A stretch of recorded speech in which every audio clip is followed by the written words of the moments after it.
Good evening, campers, dreamers, and babysitters. And yes, we are back here with Fantasia 2025 Film Fest coverage. Yes, we've got a bunch of movies. We went over it all over on the Sunday Scaries a couple weeks back of just kind of what we were looking forward to.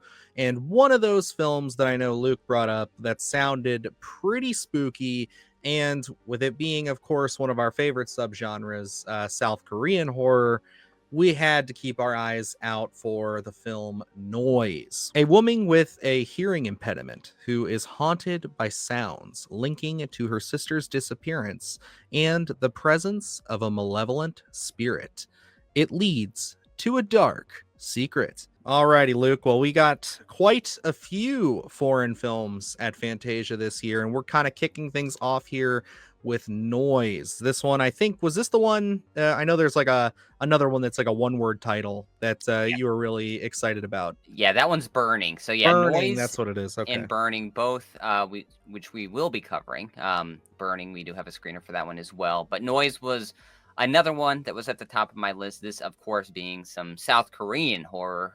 They never disappoint in terms of their storytelling. And yeah, what Dylan had just read over there sounded rather intriguing because it's like you have a supernatural element to it, but then also this kind of overarching mystery of what exactly is going on. And those are some of my favorite types of supernatural films where it's like an extra portion of the story, and you can really see what has happened in this mystery that is just an enigma wrapped into that mystery and what exactly is going on. So yeah, Noise was one of the ones that was at the top of my list, just to see what they were going to be offering us.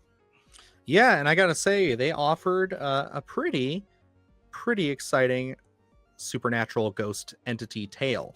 Yes, I was a big fan of this movie. I liked it. I thought that the best thing that this movie does is some of what my favorite ghost movies do. I don't think it necessarily got everything right away. We were kind of discussing it off screen here, just saying, like, there's some elements that we might need to watch the film a couple more times to really soak up. And I think it's in a good way. It doesn't necessarily leave you feeling dissatisfied, but the moments that I really stood out, like the ones that really will come back to me, are a lot more of the quiet moments, especially towards probably about the first 15-20 minutes. There's a person kind of walking through an apartment, kind of getting, the lay of the land, trying to piece together and solve this mystery, we'll say. And I really, really loved just all of the quiet, very like kind of playing with, obviously with the film being named Noise, playing with sounds, but we were able to sit in the quiet for so long that we got so used to it that when the tension and the scares actually start building up, it really feels like it pays off, and like we've been intentionally kind of, leading us astray in some ways with how things sound, how things are. And it creates kind of a confusing film, but a very satisfying and fun film to watch. Yeah, I think it asks a lot from your brain in a good way. And, like Dylan said, a film called Noise, of course, we're going to be talking about the sound design, which, my gosh, is top quality here. I watched this Mm. one at the computer with my headphones on, and it just creates such an immersive experience. When you go into a film like this, I think you really need to just have your attention set on the screen and really just take in all the audio that you're listening to, because it is so well done to build a lot of that tension. And we do have that such a immersive experience in those. They bring those supernatural elements to life, I think, especially when you're dealing with that mystery and what exactly is going on. There are some really terrifying scenes that they develop in terms of the sound design and what you're hearing. There's something that goes on. This does take place in an apartment complex, which is one of my favorite settings. That in nursing homes, I think, are really underrated in the horror space. But we've been getting some really good stories, and Noise is one of those where you're in this apartment complex and you're dealing with some of the neighbors around in the apartment complex, and some of these threats you don't know who's a threat or who you should trust. And I think they do those elements really really well. And who's on one side of the door, and how they intertwine some of these, I guess, dream sequences in the story as well. I think to create that haunting tension, they do it in just being able to hear what's on the other side of the door, or and to a point what you see on the other side of the door. It really does kind of get you goosebumps a little bit. So I think they really double down on being able to tell that ghost story and really bring some unique supernatural elements that a lot of South Korean horror does really well. Yeah, and I compared this when I was talking to Luke here to Smile in a lot of the ways that it feels when it comes to the supernatural elements. And I can only you'd really only understand that, I think, watching the movie itself, because like it's not even like the same. I'm not saying the entity or anything is similar at all, or even like the elements, but I think it comes down to a lot of the camera work and a lot of the way they set their scares up. This one again, it's really taking its concept in Smile. Obviously, it's the smiling person and kind of what you see that others don't. In this one, obviously, we have a character who, I love this element. They're hearing impaired, so it's one of those things where it's like they have to have kind of like a hearing aid. And when you are talking about an entity or some kind of malevolent force that is feeding somebody who normally it wouldn't really be able to affect because they're hearing impaired, but the fact that it's feeding them information via their device that's there to aid them, that's terrifying. Like that is a great concept, and I absolutely love it. And I think it builds some of the best scares. Now, again, where I have to kind of deduct some points is that the film does feel a bit convoluted. It feels like they were really happy with the film and what they wanted to do and how they wanted to build up all their scares and stuff, but they were like, and then we're going to add this, and then we're going to add this. And I support it. It's fun, but I feel like at some point or another they get the dots crossed and the T's, everything all good. But like, as a foreign viewer myself, someone who doesn't speak the native language, watching the subtitles, watching all of that, plus the hand movements, plus all the little subtle things in the background, it can be kind of a lot. So you're going to want to pay attention. Yeah, there's a lot to digest when we're going into the story and what they do offer. Just being a South Korean film and having to pay attention to subtitles, but then we do get a bit of a, I don't want to say overly complex story, but it seems like we are almost served a story and then we kind of keep going a little bit. And I don't necessarily know if we needed that little bit of extra that Yeah. we do get.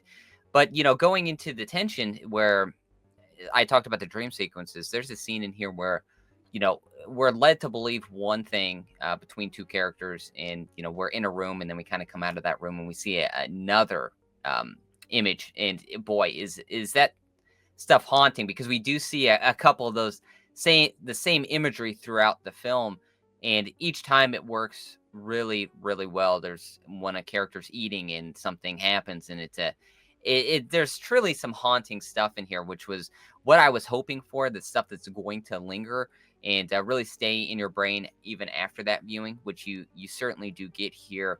And they do build a great atmosphere for those scares. There's another scare that takes place in a hallway with a character and in a doorway that I think was really, really well done when we're dealing with those supernatural elements. And Dylan, you talking about the hearing impairment, which I think they used perfectly in this. When you look at those types of films, and A Quiet Place does it really well, bringing that sound design in the noise and the hearing impairment, and really using that to tell a story.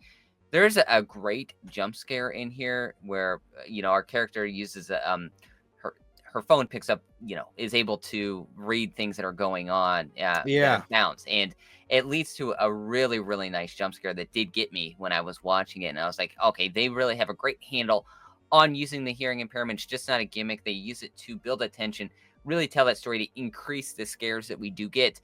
So, I was really happy in that aspect. And then as we get deeper into the story, yeah, we kind of get into these elements of, I'll be honest, when I watched it all the way through, and then I had to go back. And when we reached about the third act of the film, it kind of gets a little muddled. And I think that's where maybe a lot of people might struggle with this film, where you have to really kind of really pay a lot of attention. I did pay a lot of attention on that first viewing, but it left me kind of like, I don't know what I should be taking from this film. So I did go back, and even us doing this review, I still don't know if I'm taking the exact message that I should be taking from the film. So I think maybe that could be a level of frustration for some of the audience, especially on that first viewing.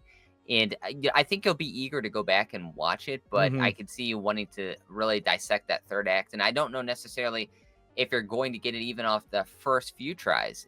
I'm still here kind of wondering what I should be left from the message. So I think maybe people could struggle with that one a little bit, but I think overall with the jump scares, with just the building of the tension and the story that they do lay out, I think a lot of audiences will be satisfied. From a South Korean, if you're especially if you love South Korean film, it really does have that vibe, the atmosphere that they do usually in these types of films. Yeah, and I'm not going to sit here and say this is like the next great South Korean horror film. It's certainly a good one. It's certainly one that I will recommend and I'll enjoy recommending, because even though I do agree with Luke that it's a little muddled in the end, and I think that maybe as time goes on, the more you watch it, maybe we'll clarify things, or it's just something that, again, they just threw too many ingredients in the same pot. The stew was still great, but there's a little bit of an odd aftertaste, is what we'll say on that one. So, but yeah, I gotta say this one was definitely a treat. It was something I liked way more than I thought I was on the onset, just because when we do have like hearing impaired stuff and everything, I feel like I always go to like Quiet Place and stuff where it was like, it was cool, it was really interesting when it was first brought up in that film, but I feel like it's kind of becoming something that's getting a lot more, like a crutch that's being used over and over again in a lot of movies.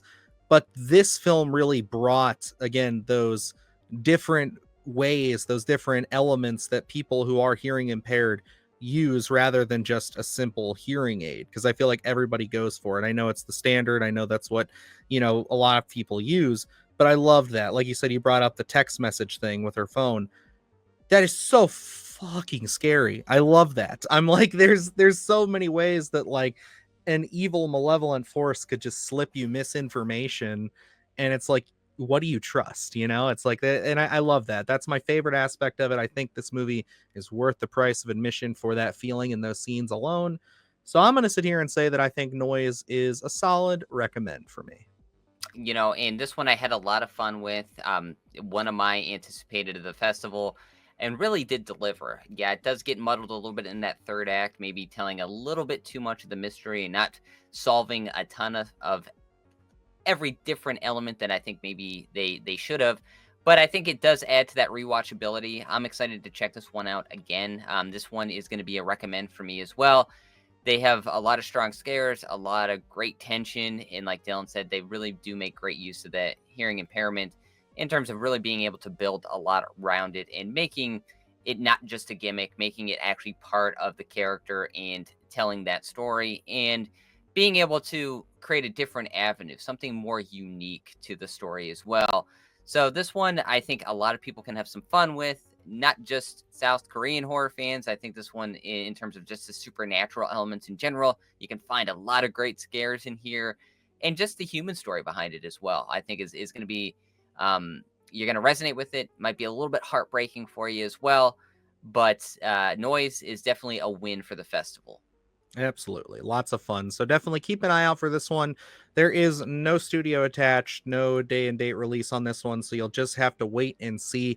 But Bloody Disgusting always does a good job with following up on things like this, especially when it comes to South Korean horror. So keep an eye on them. And if we do catch wind and anybody in the comments wants to know, we will certainly update with a comment later on down the road. So yeah, guys, that is only one of the first few films we got to discuss here. So we're going to keep going on this road, and we're going to talk about a few more, and hopefully, a couple more gems pop up like this. We're off to a strong start, but we know how this can get. So we shall see. But until next time, guys, I'm Dylan Newell. And I'm Luke Janesco. And remember, stay scared. Do the horror shit, gonna do it live. Cause Splattercast kick it every day they live. Splattercast, gonna smash your ass. Splattercast, gonna smash your ass. Splattercast, gonna smash your ass. Splattercast, gonna smash your ass. Splattercast, gonna smash your ass. Splattercast, gonna smash your ass. Splattercast, gonna smash your ass.